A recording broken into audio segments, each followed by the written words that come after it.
Greetings and welcome, everyone. It's All You Can Geek Moviecast, episode 629 of the year edition for 2022. I'm one of your hosts, Jim Gass, joined by Mike Sneedy, Corey Feinsod, Yo, yo.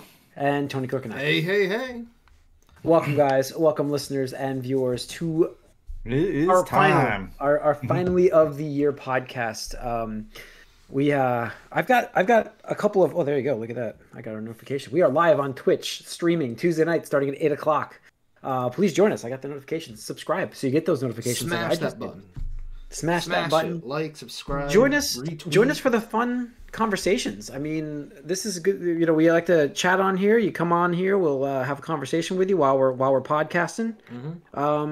More than welcome to. We do a movie cast and a game cast, so please join us for either or both.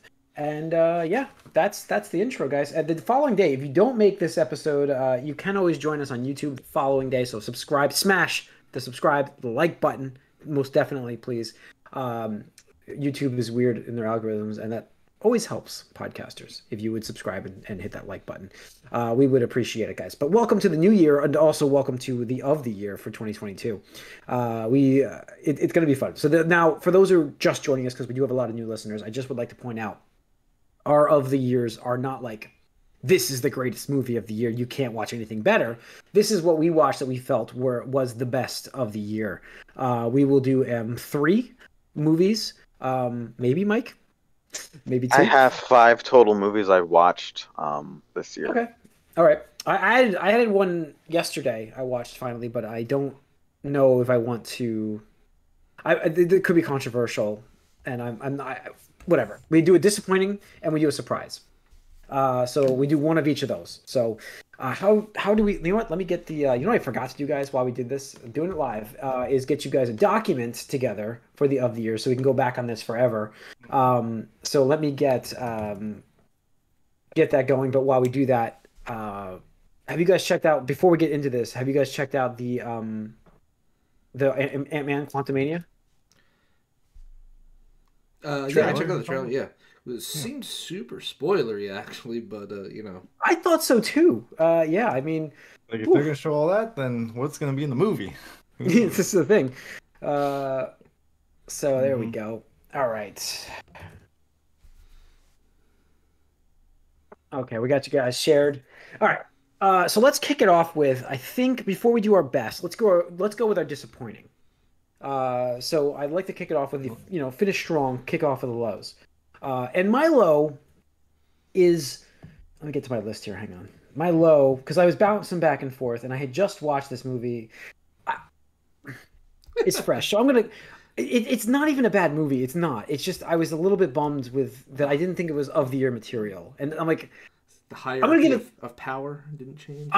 No, it's not that. But that is my most. But it is going to be my. You know what? It is going to be my most disappointing movie is Black Adam. I'm not going to put. I will say this now because it's not a bad movie. Everything, Everywhere, All at Once. There's nothing wrong with that movie, but it wasn't as good as I felt. It didn't click with me. I just finished watching that movie, but Black Adam deserves my disappointing because it's just not a good. It's not a good movie. It's not a good movie. Were you expecting it Yeah, that's what I mean. better than it was? Yeah, I went in thinking it was going to be pretty bad, and I actually liked it more than expected. Let me explain why. Because I felt like I would at least have fun watching the movie. Like, I felt like there would be some fun sequences, and I didn't find the character enjoyable whatsoever, and that kills the movie for me. So The Rock for me is like, I usually enjoy his movies just being fun stuff. Like, you know what I mean? Like, I don't expect much from The Rock. You wanted him to be funnier because he wasn't the same Rock. He was more stoic in this. Yeah, it wasn't The Rock, and I would appreciate just his twist on this and not try to dive into the character. Okay, interesting. Interesting take. Because it wasn't entertaining. It was boring. I didn't like the side characters except for Dr. Fate, who was fantastic. Don't get me wrong. You didn't like the fat uncle dude? No, I thought he was cliche. I thought he was very like, okay, this is this guy. He's in Transformers. He's in everybody that has these kind of things, these kind of characters, and Ant-Man. It's just like, it's been done to death. That bumbling, goofy. Ant-Man was in this, right? Mm-hmm. Yeah. Him and Doctor Strange. Yeah. Yes. Yeah. So Storm, I felt like apparently and Storm. Yeah. That's right. So the heroes, I didn't think they were interesting. I didn't like the story. I didn't like that's the thing for me. I mean, I don't know. I just like you had low expectations. We all talked about this before. Like, I don't know what you expected. Like, to but be even if you had disappointed. low I just feel expectations, like it deserves shouldn't be because disappointing just because I think it's where exactly it deserves to be. It was what you thought it was. They were what we thought they were. This is really subjective though. Like if Jim was expecting better, I mean that's his problem. I was expecting. I mean, it is a subjective list, so it's fair. I would be fine. Fair. I would be absolutely fine going the rest of my life never seeing this movie again. Okay.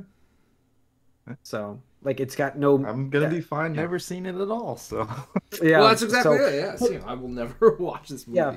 So that's it for me. I mean, like I said, Everything Everywhere was. I just watched it. I enjoyed. Glad I watched it. Of it, but it doesn't deserve to be disappointing. It was on there, but I'm like, I can't give it that. I got to get the Black Adam, just because it was a good movie. I just didn't think it was of the year quality. Tony, what was yours? Disappointing. Mine was, let me see, Thor: Love and Thunder. Oh, I can see it. I talked about it when the movie came out, but honestly, coming off of like the highs of Ragnarok and what we saw of the character from between Infinity War and Endgame, I had really high hopes for this one because to me, Thor is like the unsung tragic hero of the MCU because Chris Hemsworth does a really good job of being like the comedic, like godlike being that he is. It's really easy to understate the tragedies that happen to him and like just all the stuff over the movies. Yep. Yeah. And I've said that before throughout everything, how he just gets beaten up and like he always gets up. But this one I just felt it was just Waititi having a bit too much control, actually. Like, I know we talked about over the years about various studios, especially Warner Brothers / DC, meddling.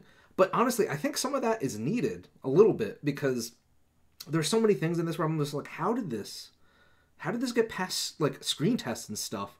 Where it was just like, it was a lot. Maybe one time it's funny, maybe two times it's funny, but then like the third, fourth, fifth, I'm like, dude, this is not funny.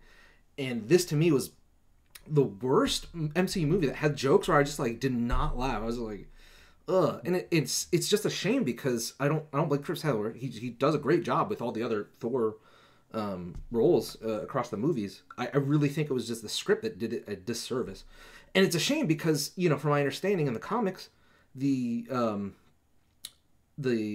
Jane Foster Mighty Thor was a great arc. Like a really great, I think she did great. Arc. I think she was and great. I think her role was great, absolutely.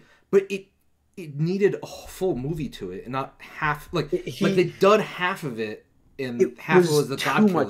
Yeah, it was too much story. Yeah, it was almost almost a Spider-Man 3 problem. Right, exactly. Whereas like I feel like if this was just Thor and like a Mighty Thor kind of thing, versus you give Christian Bale's what's his name, the God Killer Gore, yes. God Killer Gore, like, give him a full movie rather than, like, he gave us kind of half of both, and it just, both of those felt underbaked when you look at it holistically. No, I agree completely.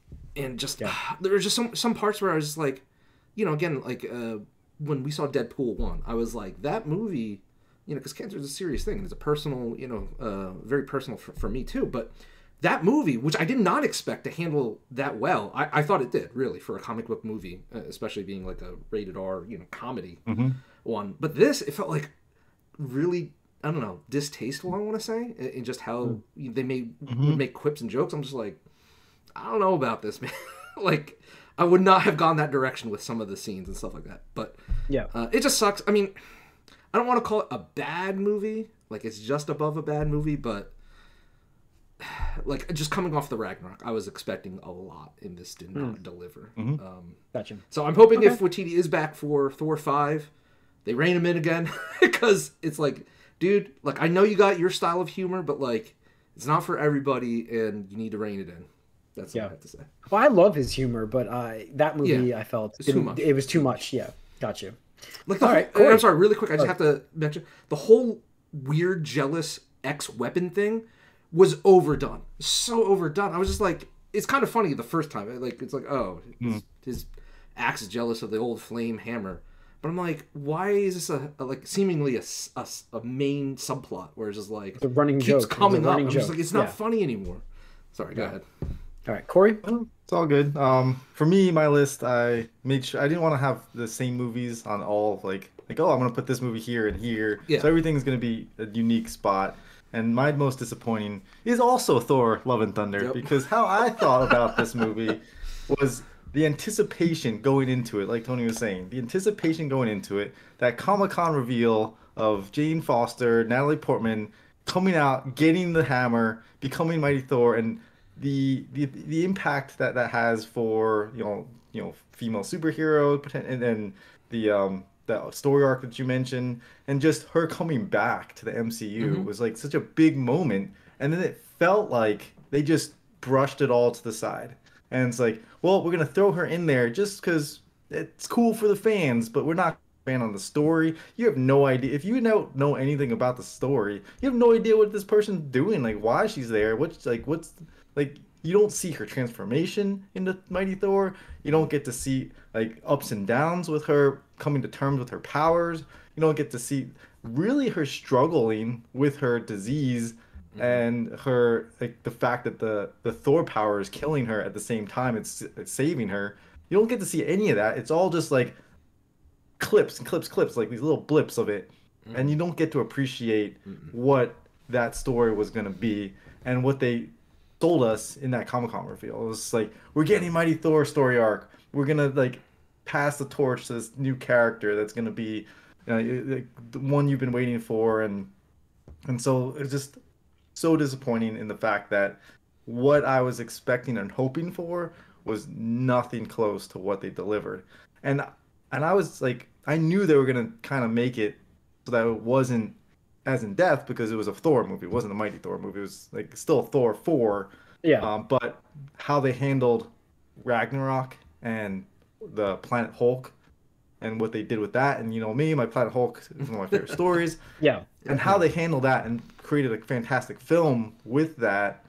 This was just such a departure from what that was. And again, it was about anticipation. So for disappointing, that's where this one comes. And also, like, as you're watching, like, okay, cool, but taking a step back from right now, looking back at it, it just even worse. It just makes it even worse. And you just totally wasted Christian Bale in this movie. You wasted yeah, both he those was. characters. He was definitely wasted. And the other thing is, like, I want to say there are moments of like absolute like delight and brilliance, like when they went to wherever the gods were hanging out. I forgot the name of the planet or place. Yeah. Like that was so cool, and they could have spent a lot of time there just introducing all these other cosmic beings and stuff like that. And they didn't. But no, I mean, I thought Gore was fantastic, and I thought Valkyrie was fantastic. Yep. But like even Natalie Portman, you didn't give her any chance to shine. She's such a great actress too. And she got kind of buff for this film too. I was like really excited. I know. Yeah. No, like definitely. Yeah. And again, we know there were scenes where they show her getting her powers and stuff, but I just felt that they just wasted it. Yep. So absolutely most disappointing for me. All right, Mike. So I almost feel like just reading through every movie I saw this year to get the context of what I'm choosing from.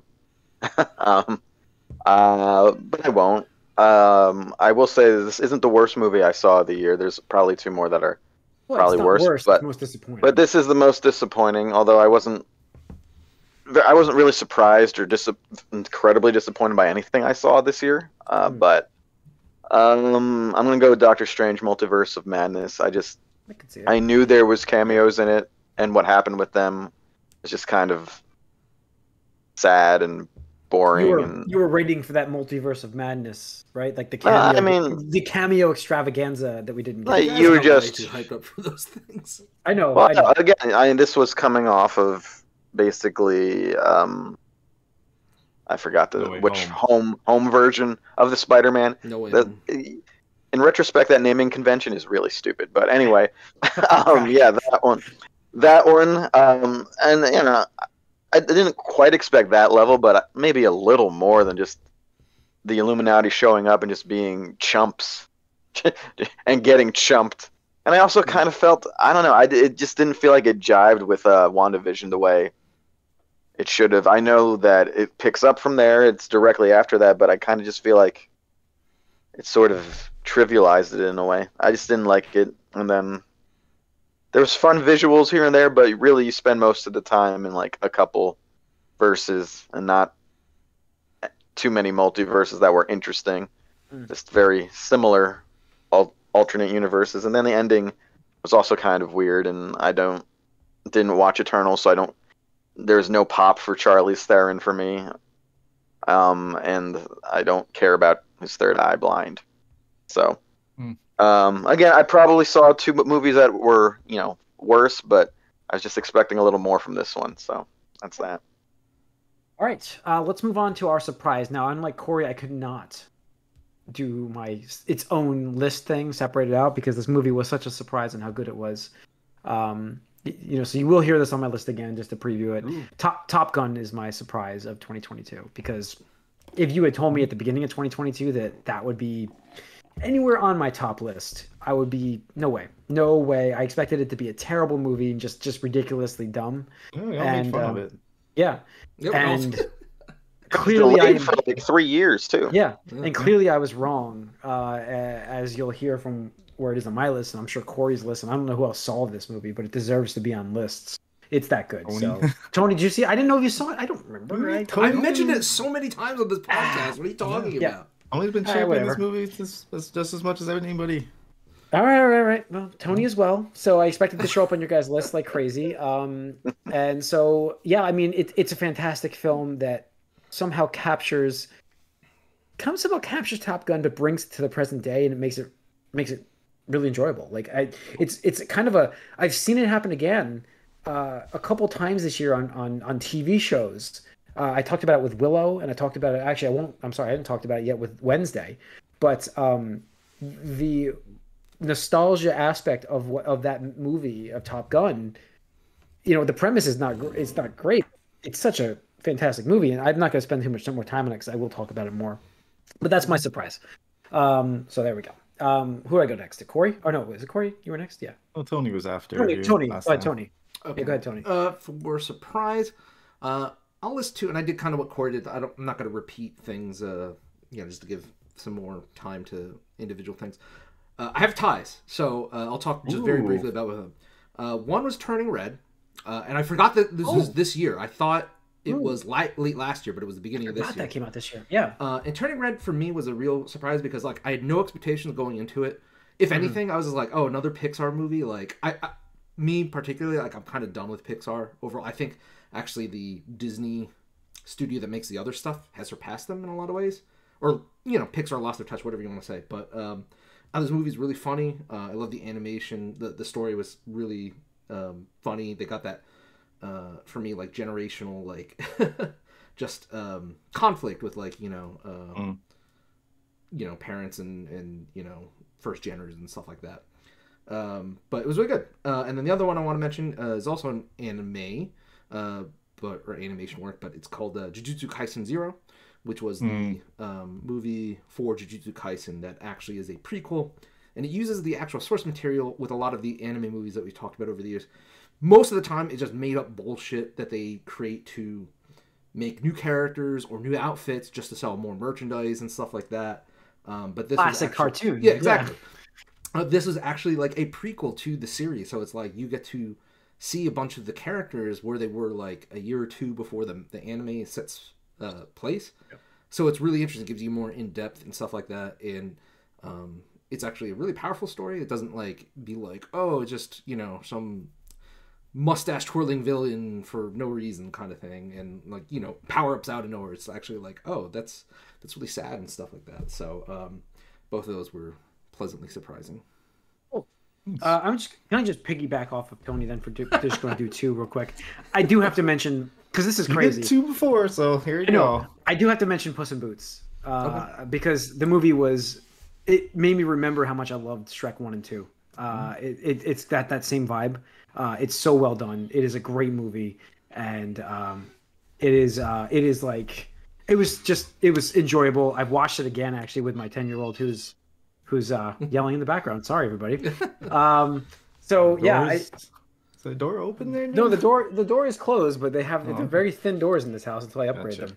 So, anyways, there is a I don't know what's happening behind me, but yeah, it was a great movie. I really enjoyed that. It's a good surprise for this year because I did not expect to. I thought it was going to just be whatever, but so Corey, go on. My surprise is Everything Everywhere All at Once. Or everything. Yeah, everything. That sounds Everything right. everywhere all at once. Yeah, that's my surprise. I mean, it kind of came out of nowhere. Well, indie, and I thought the concept was really neat, fantastic.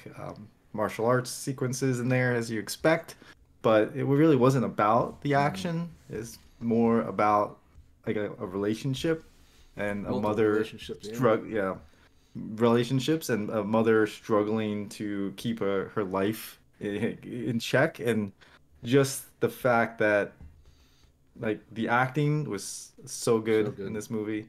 The the way they were structured was fantastic.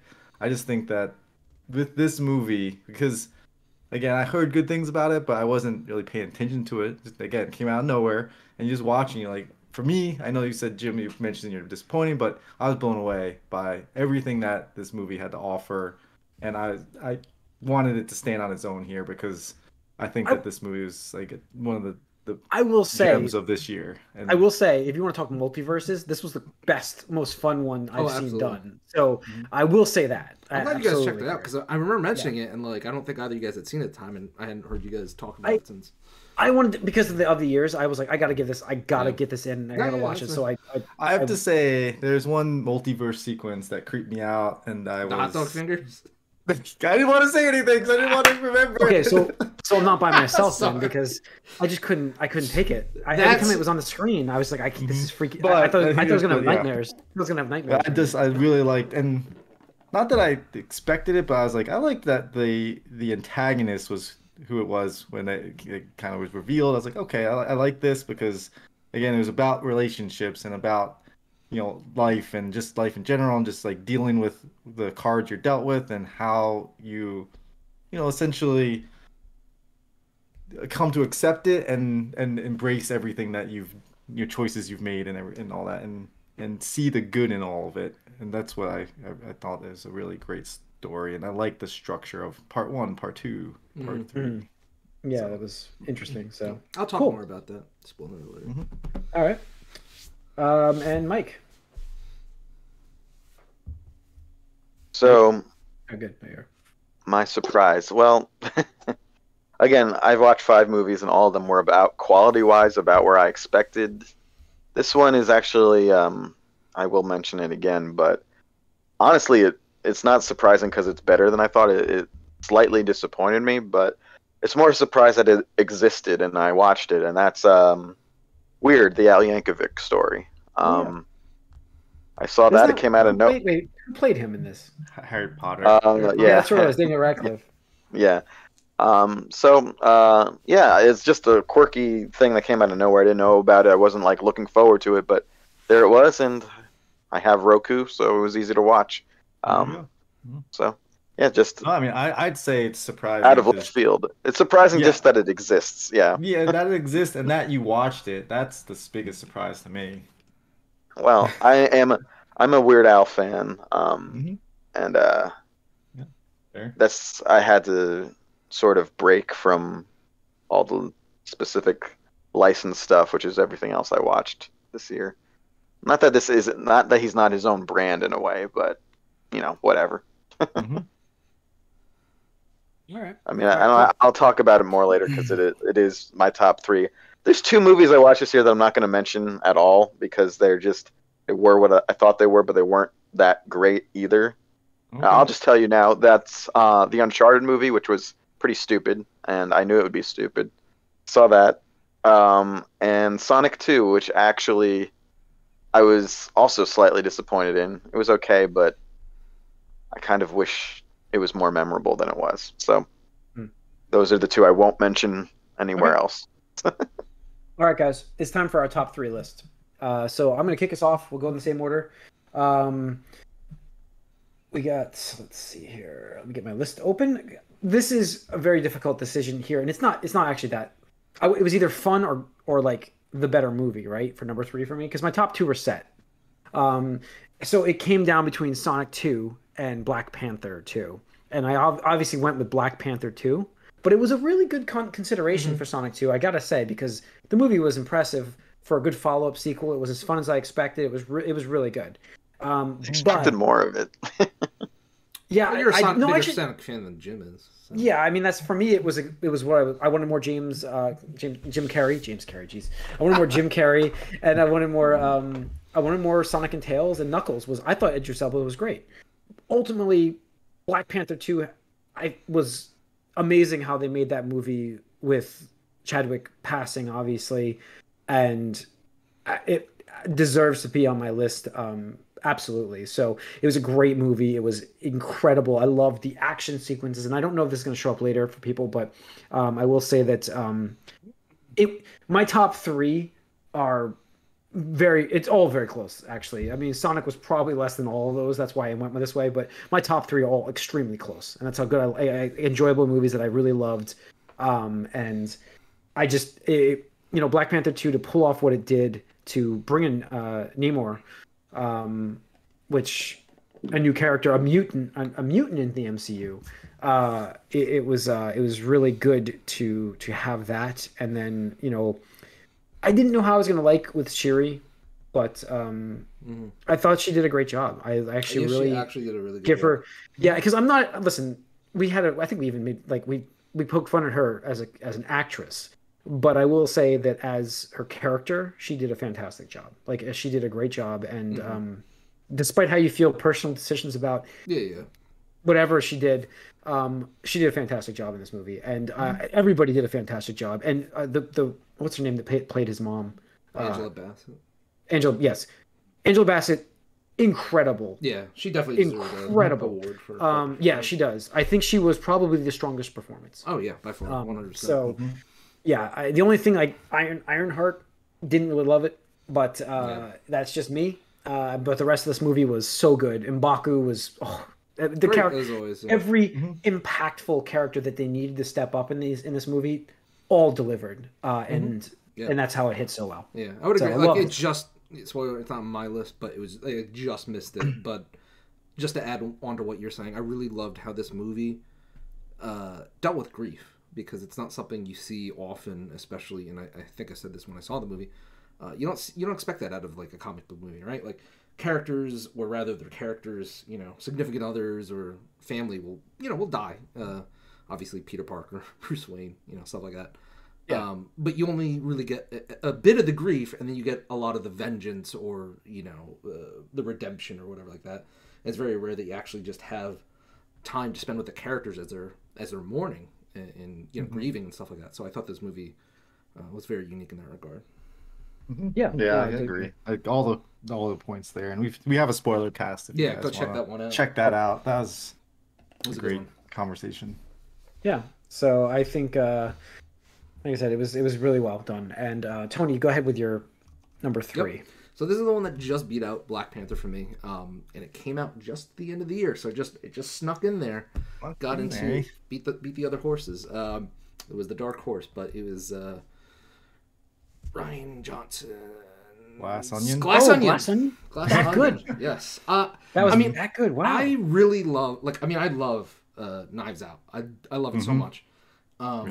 And Glass Onion, in some way, like I haven't talked about it on the podcast because we're doing the special and stuff like that. But I haven't watched the original again. But I do see, Corey, like what you're saying. There's some things that are like better in this movie, but there are also other parts that are done better in Knives Out and stuff like that. But ultimately, it's just so fun seeing Daniel Craig in this role, because you could tell he's having fun, or at least if he's not having fun, he's doing a great job making me feel he's having fun with this role as Detective Benoit Blanc. I just like to say his name and drawl, the drawl, the Southern drawl.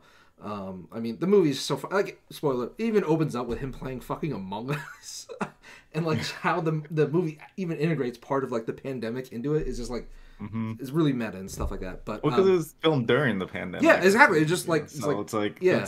What other movies have done that? Maybe there's a couple other, but I haven't watched any of those. But yeah, it's really great seeing like an ensemble cast of actors and actresses get together, each with really strong, distinct personalities and angles and stuff like that, and just the mind games you have to go through and like kind of playing along the game. Like it's just so fun. Like I'm sure if like there were like a million of these movies every year, I'd probably get tired of it. But just because there's no other movie like it each time these have come out, it's been like really special to me. So I just definitely I love it. Yeah, Wow. it's I definitely can't wait to mention for me. I can't wait to check it out. That's cool. I have like a top 5, and it's in my top 5 for sure. It's hard. Yeah, it's hard. Yeah, definitely so good. That's what she said. And, so sorry, I've listened to the Office podcast. but yeah, so for me, if I'm going next with my number 3, it was mentioned already. But my number 3 is Puss in Boots. I love Puss in Boots. I felt like this movie.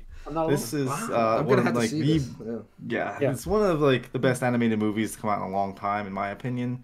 And just the fact that it uses the time, like how long it's been since we've seen Puss in Boots or Shrek in this universe, kind of this Puss in Boots fairy tale universe, and how he's this like outrageously charismatic character who's like so confident in himself and arrogant, and kind of like brings him down a little bit and makes him a little humble. That storyline that they use to do it is really great, and all the side characters like Goldilocks and Three Bears are fantastic. And just reminded me what Shrek used to do with those characters. Like that's why I was like, I forgot this was such an awesome thing from the Shrek universe. But, I mean, even like Puss in Boots was a side character, right? So that's the thing. He was started as a side character, and now like how popular he's been, and just facing like getting old is really what it is. It's like when you're getting old, like how do you deal with that, and like how do you deal with the fact that death could be around the corner, and how in the manifestation of what that is for these characters here, and just like having that opportunity to kind of reverse everything, and what you would do to get that opportunity, and then the lessons you learn along the way. And so it's really cool because it's essentially about people wanting to change their life, and kind of like how Everything Everywhere All at Once was this like woman trying to like come to terms with the decisions she made in her life. These characters are trying to come to terms with their lives not being what they wanted them to be, and now I have a chance to make it what I want to be, and that journey to get to that point is really fun. And then the animation is like so cool. It's like I said, I think it's my favorite animation since Spider-Verse, and just like the changes or technology they're using here, it just really neat. I was gonna say it had a styling like the Spider-Verse, with a kind of a mix of almost like a cell shade 3D. It was really interesting. It almost felt like it was painted in a way. And like, there's a moment where two characters are running at each other, and you have like that anime moment where like things are streaming, but just the way they present it, it's just so cool. I mean, they're doing the anime run, the ninja run, the Naruto run. They're doing the Naruto run. Yes, that's what I love. And it's just like the way they like animate is so cool. And like I said, Goldilocks, Three Bears, some of my favorite interactions there too. So. Again, I think for me it comes like that movie just hit on all of the levels that I was looking for. I'm glad it's you one of put those that's like that it's got that watchability too, where it's an easy watch. Not everything like I said, I watched it a second time already, so like I've seen it again. It's fantastic. It's on early access now. I bought it 2 days ago when it went on early access. It was like instant buy for $30. I was like, totally worth it, because Ari wanted to go back to the movie theater, so I'm like, well, this is totally worth this now. So, wait, you can early buy it on stream? You can early buy it on Amazon, iTunes. Yeah. Wow. Yeah. So they let you buy it before you can rent it, and then you can, I think, rent it. You can rent it. I think you can rent it right now too, but it's $25 to rent it, or $30. Well $30 to own it. Especially if the I knew the watchability was as good as it was. So I was like, you'll definitely watch it more than once. Yeah. Yep. Cool. All right, Mike. My number 3 is Black Adam. For me, it was pretty fun and better. Yeah, it was better than I expected. I really loved Dr. Fate in it. We did lower your expectations from talking about it too much. I think we got you down to Yeah, maybe. I like Dr. Fate. I liked Hawkman and Dr. Fate. I didn't really need the rest of the team that was there. They were knockoffs. Not knockoffs. The characters probably predate all the Marvel versions, but they just weren't that interesting. They weren't written very well in this movie. But they were there. And I mean, I liked the action. I thought it was a good good use of powers in a movie. Some of it wasn't rendered very well. Some was a little janky here and there, but most of it was interesting. That opening I thought was pretty good. The opening fight that he had was pretty impressive against these mercenaries and whatever. And then I don't mind that you're sort of questioning, who's the good guy here, because that's kind of the idea of what's going on a little bit. The idea of it being firmly in the gray, sort of his character and what the Justice Society is trying to do. Black Adam is in the gray. Yeah. It's good. That's like a podcast title right there. But go on. But so I had fun with it. And even though I know, even it's sort of depressing to me now, this little here's the thing. Mid-credit thing, it aroused a hype that I know would never be fulfilled. But it's okay. But look, man, it still hit me. I'm like, oh, let me just explain. Cool. Like the movie should be stand on its own. And if you can't enjoy it because you need the universe to have it, then it's not a good movie. So, like, if you enjoyed the movie, then you enjoyed the movie. It's like Flashpoint coming up. If it's a good movie, it's a good movie. It doesn't have to worry about the universe being destroyed. Well, I don't know what's going on with that at all. I'm just saying, if it's a good movie, it's a movie, So. But no, I thought it was, it's not like the smartest movie or, terribly original, but I thought it was fun and funnier than I thought it would be. It's like gallows humor. It's here and there, but I was surprised how much of that there was in it. It wasn't a joyless movie that like sometimes the DC stuff gets pegged as. It was pretty funny, I thought, but yeah. So I liked it. It's not a good movie by any stretch, but it was nice, dumb, fun superhero movie, I thought. So cool. All right, number 2 for me is The Batman. Okay, so we know you're number 1 then, Jim. You already teased it to us. I had to because it needed to be on my surprise because it was that good. But number 2, The Batman. Matt Reeves, fantastic director, pulled off again an amazing film and one of the best Batman movies. Christian Bale did a great job as Batman in his run, but I have no recollection of another Batman in between. So I will say that Robert Pattinson really, I think he did a better job as well, he's a younger Batman, I guess, but we did get the young Christian Bale, so I just think he did a better job as the character already in one movie. I don't know, Christian Bale's voice never got me. I just hated it. So I think even after the first movie when it wasn't altered. Yeah, I mean, I just remember it's tough to remember that first movie. But I just like just remember where are the other drugs going or whatever he says. Yeah, he always yelled. I just felt like this was such a great intro movie for Batman without it being an origin movie. I guess it kind of was, but it was so good. It was dark. It's a little long. I felt like that was a little long, but I mean, yeah. The car had its own introduction that I felt was okay. I thought it was an impactful moment, but overall, it wasn't perfect the movie. But I thought it was so. I loved the villain. And I talk about it on everything. I'm pretty much anytime I talk about a movie. I think I've said this for years on this podcast. The villains make the movie, and Paul Dano as the Riddler, unbelievable, unbelievable, and even the Penguin. Jesus, I'm blanking on Colin Farrell for some reason. He did a fantastic job. He was incredible. I thought he did amazing job as the Penguin. Those two people in this movie, those two characters, elevated this movie even more so because we didn't get much of Bruce Wayne, and that was the point of the movie, is him learning to actually have that persona. And I loved that growth of the character that we got, is understanding that he can't just go and kill people, that he's got to be that hope in the DC in that universe. So I really enjoyed this movie. Amazing. I just felt like the ending should have ended at the coffee shop, and we didn't need anything more past that. If it had ended there, I would have had to justify it, Jim. If it ended there, I would have had a much more positive. Yeah, see, I'm not wrong. No, that's I said it when we saw it. I was like, that whole last part did not need to happen. But I am very excited for the sequel for this. Like a Mr. Freeze, hopefully in this universe. Can't wait to see what they can do with that. Yeah, I just hope it's not ruined by shoehorning a new DCU. We'll see though.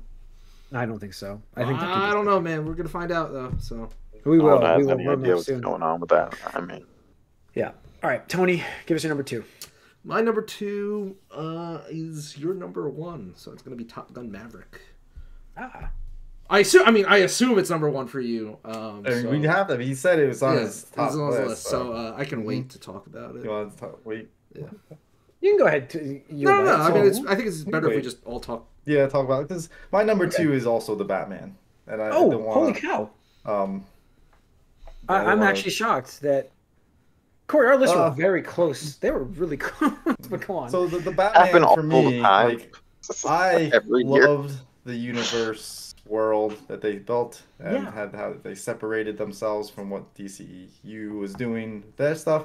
It was nice to get something different, and I don't mind getting new Batmans. You know, I love Ben Affleck as Batman, but obviously, if you want to start a franchise, you're not going to get a close to 50-year-old person to do it. So you need to go younger, and I think they did a fantastic job with the casting. I did like all of the roles, like you mentioned, Penguin, the villains, Riddler, Paul Dano, and for you, like, the car thing was weird, but I love that sequence. I thought that it was fantastic. Still, and I don't know why the he intro stalled. for was like some of the best. If he didn't stall the car, everything would have been fine. I just don't understand why the stall. Again, like I don't like this is like the second best movie of the year for me, and like there's hardly any faults, obviously, that like I want to like. I'm not gonna point out any of the faults because like we're talking about like this. This is like for me one of the fantastic movie of the year, and the length was not a problem. I did not think the length was a problem because I love being in this universe, and I thought I just wanted to stay in there. And I watched it twice and felt like same time. Like I had great experience second time as much as the first time. And Catwoman was fantastic character in this, and just a good some of the bounce stuff off and to have like that secondary hero. Batman really does need that. Yeah, Batman needs that like and kind just of like bounce thing. I loved how he like enters the club and does it 3 different ways and just like kind of evolves in that. And again, like the setting and this Batman specifically, I did like his journey through figuring out like year 2. I'm still kind of discovering who I am and what it means and what Gotham needs me to be, and so I liked it all. I just think post credits too. Yeah, I mean, there's like definitely some faults here and there, but I just felt like the post credits didn't need to happen either. So I mean, it is what it is, but I don't think it matters. We're gonna revisit this too for me, but even further up. But I also think I'm lower on this movie than most of you guys. Year of the year is like a 7. Well, what's your number 2, Mike? What's your number 2? My number 2 is the Weird Al Yankovic story. And remind you that I did say it slightly disappointed me because there was a fair amount of like, oh, this is really good out of nowhere, and I saw it. I'm like, it's okay. I did like this movie. It's a quality like funny movie. Most of the jokes landed with me, not all of them. It was full of cameos and. And basically it's like the very obviously like fake over serious retelling of Weird Al's story, which ends up basically making Madonna like this evil mastermind who wants the Yankovic bump, and he goes and he like kills a like cartel drug lord, and it's ridiculous, but then it's full of all these interesting cameos. Rainn Wilson is more than a cameo. He's actually Dr. Demento. He's in there a lot. That's the real life radio personality that gave him his first like shot. So it's funny because some of the stuff is based on like real things that happened. Yeah. But then you like branch off into complete nonsense. Yeah. I mean like like in part of this he gets murdered in like the 80s, and that's it. Which is funny enough. But so it's fun and interesting. It's just not all of it was quite as consistent as I wanted it to be. But it's definitely, I'm glad I did check it out. And, cool. yeah, it's my second favorite movie of the year. Great. All right. Of the year's time, number one, no secret, was Top Gun Maverick. Tony, it was your number two. Yep. And Corey, It is my number one as well. Okay. I mean, it's... I didn't want to speak for you. That's all. No, that's fair. It's just like, I haven't mentioned it. I've been talking about it a lot too. So So Go I ahead, didn't talk watch it up. this movie because I have no sort of feelings or tie to the original at all But that's whatsoever. okay, Mike. But Mike, that's okay. Like, I was never huge on the first movie at all. Like, I that's never watched it. the only That's reason fine. why You don't need- It doesn't you don't matter. need to watch it.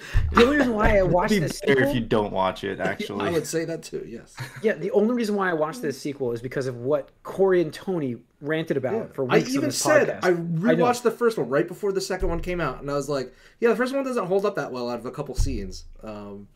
But yeah, we'll see what the sequel is like. And then- For me, you were number two with Batman, and I was number two with Batman. So our top two are the same, Jim. And Yeah. for me, the reason Top Gun beats it out is that Top Gun is basically the return to what movies used to be. It is the big block. It's a good way to put it. That is a good way to put it. Superstar, your movie star is back and making billions of dollars, and it's this crazy, like, amazing, like, throw you into a movie, and, like, you want to see this in the theater. It's one of those types of experiences, and that just brought me back to what movies were, and it's like, I can't believe this is happening right now, especially post-pandemic times. Yeah. So Did James Cameron pay you to? Did James Cameron pay you to say that?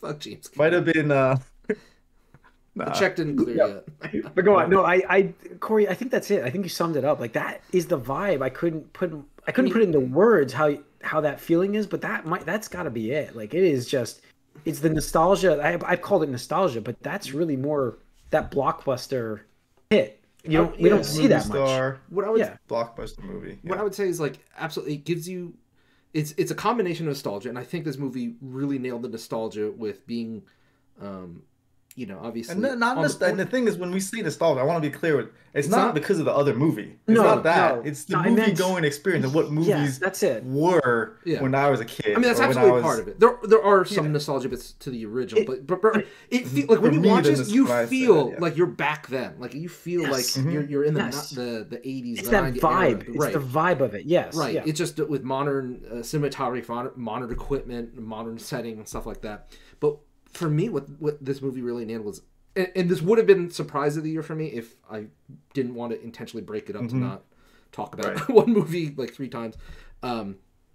It has no right to be as good as it does. It honestly does. And I remember when we first talked about it on this podcast, we're like, making the sequel to Top Gun after all these years. We're like, what are you talking? You're coming back from a 30-year like gap. Like, what are you talking about? You're not Star Wars. You're not whatever. Like, this is gonna fit. Who wants to see Tom Cruise doing this kind of stuff? And prove me wrong. Like, I am glad to eat crow on this one because honestly, it was such a good movie from start to finish.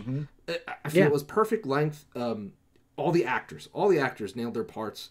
From not aside from Tom Cruise, obviously, who's a fantastic actor, does all his stunt work and stuff like that.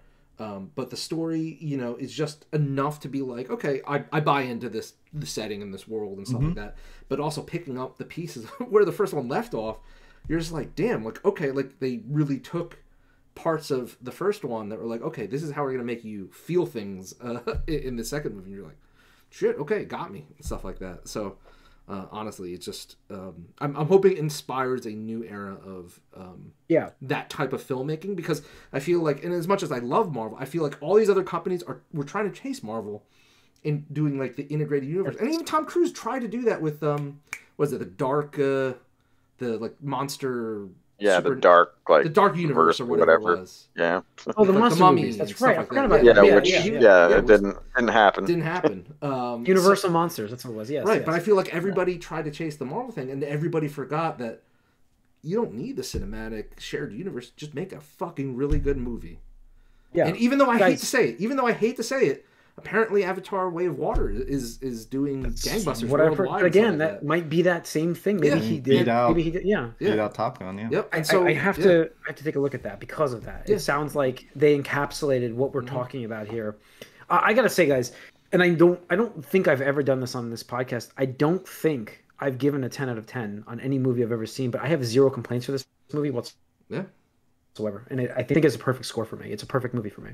I mean, don't have any complaints. It's surprising to me because I felt like when you were talking about earlier in the year when you did say you saw I it, didn't you like think you were high. yeah. Oh no, I loved that high, and you No, I like loved it. stopped in the middle of it or something. No, Yeah, that was right? nice. No, Oh, wasn't? No. I thought you were like, yeah, I have like an hour or a half hour left. I was like, what? Like, maybe it was no. something I else. remember Was it saying that? No, maybe. I know that I had started one of these movies at my work, and it was a mistake because I ran out of time while I was there. It was the end of the day, so I watched it, and then I ran out of time, and I came home. It seemed like it weren't as high. That surprised me because obviously Tony and I have been raving about this, and just with me, it's just how amazing it's been. And I have it's zero gripes. held up too. Like the thing is, people talk about how amazing this movie, and like, oh, your expectations skyrocket for like, oh, what is this movie going to be? This is but then one of the few movies you, I have no problem overselling to people. Yeah, and you just like, it still holds up to every expectation you have. And there's just so many like highs and lows with your emotions. It's not just like, oh, it's just like cool action stuff, but like the feelings you get, the feels that you're having, and the fact that it's like practical is just like so refreshing. It's one of the things I'm saying about nostalgia. It's like you're filming these actors in cockpits, in like these actual planes, jet fighters. And like they literally had to make sure they were like doing it at specific times because there was the real sun out there and the lighting was shit. If you didn't get the shot at the very time, you had to wait a whole day in order to get it again because it was real. So that made it like again just the authenticity of it really shined. And just to touch about the story, kind of integrate it to, even though I hadn't seen it, but what you guys spoke of, Puss in Boots, was just it's about the character, Tom Cruise's character going through that like, oh, like, is this my last rodeo? Like, because like you even started the movie thinking like you're outdated, and it's like, yeah, I might be, but not today, stuff like that. And I think that's changing kind of hits home your role, for our age bracket where it's like, oh, like do we still have something left in us and stuff like that. And that one trench scene when he like just shows them up, it's like, yeah, it can be done. That's so good. Yeah, I think for me. And I wonder now about Everything Everywhere because of how fresh it is on my mind. When you look back at the movies of the year and you're like, and maybe I wasn't ranting and raving about this movie back when I watched it, but like the more you think back to it, the more you're like, wow, that I can remember that movie. Like that's exactly that thing with Thor. It's like, oh, I know, but I think back and I'm like Top Gun. And I'm like, there's nothing I hated about that movie. Like looking back, I'm like, I loved everything about this. I could definitely watch more of it. I want to see more. So, yeah. A great movie. All right, Mike. Well, give us the Batman. Didn't get his number one. Oh, sorry, Tony. That's right. Oh, you didn't get your number one. Yes. So my number one was Everything Everywhere All at Once, and it just narrowly beat Top Gun for me. And the only reason I would say it edges out is twofold, and one of that is just because it's original, right? It's not like a sequel or anything like that. And then two, it's much more of like a personal story and connection because again. Going back to like Turning Right, it really is about, a generational gap and families and just relationships, multi-layered relationships. You go, between like the grandfather and the mother, and then the mother to the daughter, and then the mother to the husband and stuff like that. And you have all these complicated, relationships, just like, most people do. And somehow this movie manages to juggle all of that within a movie, while also being a movie about like science fiction, multi-universe traversal. Was it Jamie Lee Curtis? Was Jamie Lee Curtis was amazing. She was freaking amazing. Like at first I was like, wait, that's Jamie Lee Curtis. I was like, that is insane to me. That they even got her for this movie and stuff like that. But her, her roles were fantastic, and really just. There's so many good scenes, and I will say, a lot of the imagery is just so wacky. It really is the actual multiverse of madness for the year compared to Doctor Strange. But every time you go to a new one, it's just like, okay, what's the twist here, or what are these characters like? And I just kind of loved, the theory in the universe here that, there exists a version of you that made these choices that led to them being a fill in the blank. And I kind of thought it was so cool, like Matrix style, where it's like, oh, well, we need you very Matrix style. To download your martial arts universe self or something like that.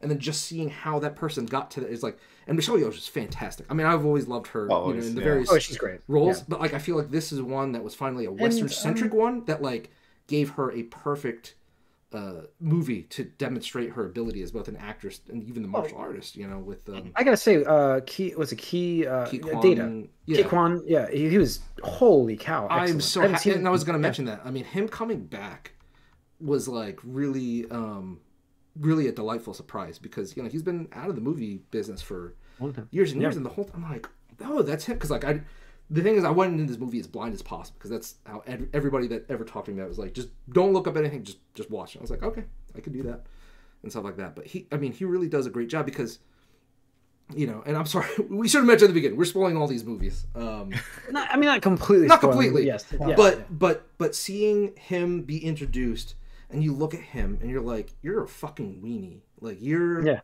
so pathetic. Like no wonder, your wife, blah blah blah, and stuff like that.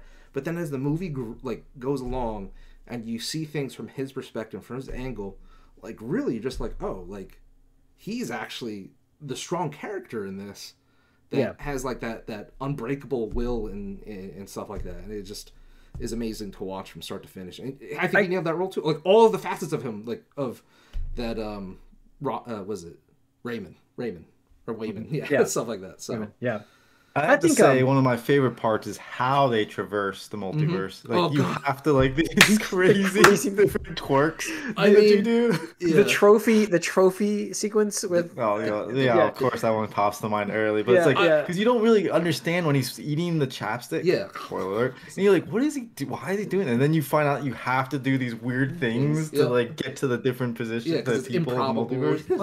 Slingshots. Yeah. Yeah, I mean, I could go on about this movie, but I just was delightfully surprised.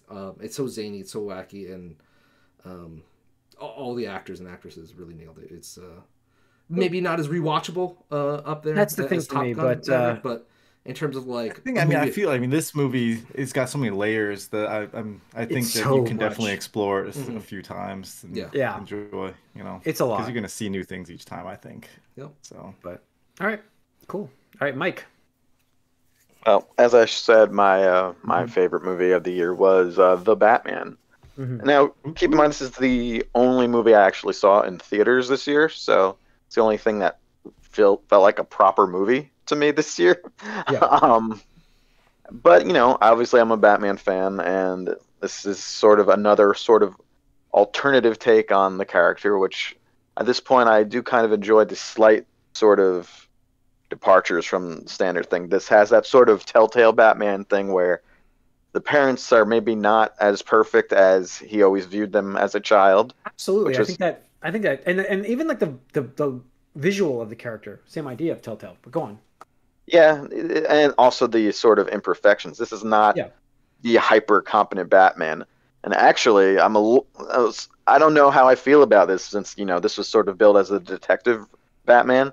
He's really a bad detective in this movie. Like he doesn't really figure anything out, and he just does what the Riddler wants him to do, more or less. Where fucking Penguin just owns him and Gordon, I was just like, really, guy? Like, really? Like, come on. But they even had that face themselves. They're like, oh, we just got owned. Yeah. That's the one. I just hope he's a better detective in the second one, and which hopefully he will be because he's experienced. But I was just like, okay. But I really enjoyed Catwoman. We haven't had a good Catwoman in a little while since Michelle Pfeiffer. In my opinion, I think Hathaway's Catwoman was really bad, actually. Yeah. This was and again, she was made more integral to the plot with her lineage too. That's touched on in some stories. Sometimes it's not true. Sometimes it is. I like that they went there, and it is. You have this whole sort of generational Gotham thing going on there that sort of makes the city matter more than we've had before. That's the thing. Like, I think this is the best version of Catwoman we've gotten. Yeah, probably. Only because we've gotten more story for this character. I'm not saying it might not be the most iconic per se. I would say Pfeiffer's version is more iconic, but this is definitely the most fleshed out, good version of the character. And the action was pretty good. I do think it's a little silly how invulnerable Batman is in this movie. I think they can scale that back. Yeah. I didn't think the movie was too long. I thought the whole how he had to It didn't bother me. I 25 minutes I thought was. Didn't bother me at all. Didn't- either. I know bother me at I'm all, just saying no. it was I think it's crazy. I just felt like the last 25 minutes didn't need to happen. That's all. It's funny because Wasn't- Wakanda wasn't Forever that- bothered me without that. Wasn't that that was when longer. Needed wouldn't to the be. last 35 minutes be the whole Pied Piper stuff at the end? Yes. Where he actually The whole well, stadium that was thing, I thought was. but that was terrible. necessary for the whole idea of him like realizing he can't just beat yeah, people the growth up. part. Yeah, the growth part. I got you why it was necessary, and I said that too in my comments. But I just felt like there could have been a shorter way to sum that growth up. I mean, Yeah, some movies don't feel know. longer, some movies feel didn't- shorter. it didn't- Like Top Gun's not short either, and didn't feel long at all. Did not feel It didn't- no. So it's like, yeah, just a matter of your perspective. Again, it's. Yeah. No, I think you is it guys are just. realistic or- There was a little bit of a false ending, and I guess it threw you off, I suppose. But it didn't feel long to me. It's just like, oh, there's another part here. I mean, that I can understand, though. I mean, I definitely understand the complaints about it because it is 3 hours long. I mean, any movie that's hitting that mark is a long movie. It's just a matter of how does if it feels that long or not. Yep. That's the issue. Like I'm No. fully expecting The Way of the Water or whatever the Avatar movie to feel long, but who knows? We'll see. But yeah, so it was a good Batman experience, slightly different. Mhm.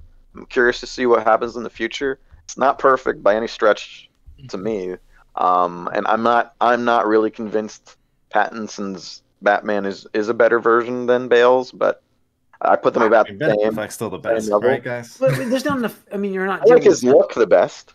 You're not dealing with a sample size yet, Mike. We have to get that Yes, for second sure. movie to see that final thing. But yeah, But one thing I really didn't like the mid-credit scene. I do not want to see that version of Joker or just a version of Joker anytime soon. Joker's been done to death and everything. He's had his own. He's got his own franchise going anywhere elsewhere. I don't need it. It is but time for a Victor Fries representation on the screen, not Arnold. I am not sure how well that will work in the more grounded universe that they presented here, but we shall see. Yeah, I think we're getting that, so we'll see. But I'm excited for that because I feel like yes, I know it's grounded, but I'm like I listen. I have never. There's no secret. I trust Matt Reeves' vision. I do. So yeah, I mean, Batman Begins started out kind of grounded, and by the end, he was punching his spine back into his body. True.